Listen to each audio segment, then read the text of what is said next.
Bienvenue à Esmod Pantin pour la célébration des 180 ans de notre école.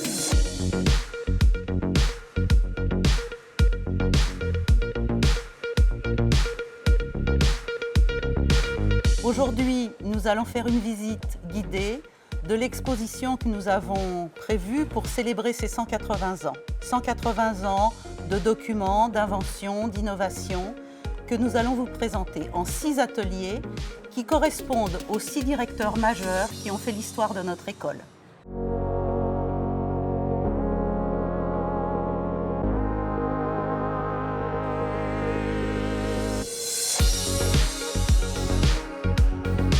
Nous voici dans l'atelier de Jean. Jean est le fils de Berthe, le petit-fils d'Alice, l'arrière-petit-fils d'Alexis. Il intègre l'école en 1949, mais ce n'est pas quelqu'un de la mode, c'est un administrateur. Pendant la Seconde Guerre mondiale, sa femme, Suzanne, a travaillé avec sa mère dans l'école de coupe. Mais quand Jean reprend l'école, il veut lui donner une dimension d'école.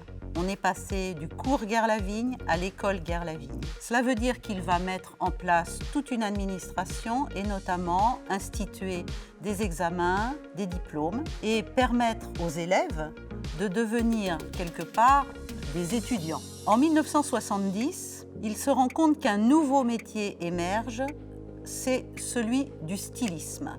Et donc, il va s'appuyer sur des conférences qu'il fait donner à André Courrèges et Jean Patou, de façon à montrer aux étudiants ce que c'est que ce nouveau métier. Il va donc fonder en 1970 le premier cours de stylisme. L'école a déjà grandi, il va devoir s'appuyer sur de nouveaux enseignants.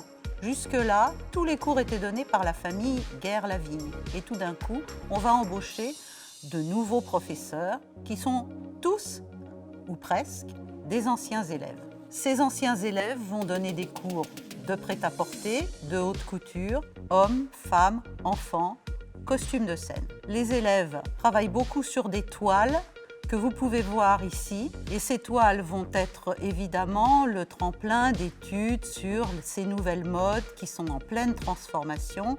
Les années 60 sont assez simples.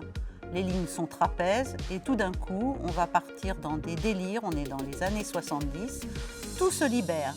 Les mœurs, mais les lignes des vêtements aussi, les couleurs se défoulent sur les corps féminins comme masculins. Jean va rendre cette école plus dynamique, plus moderne et pour cela, il va changer son nom. Il va rajouter à l'école Guerre-Lavigne le sigle Esmod, qui veut dire École spéciale des arts et techniques de la mode.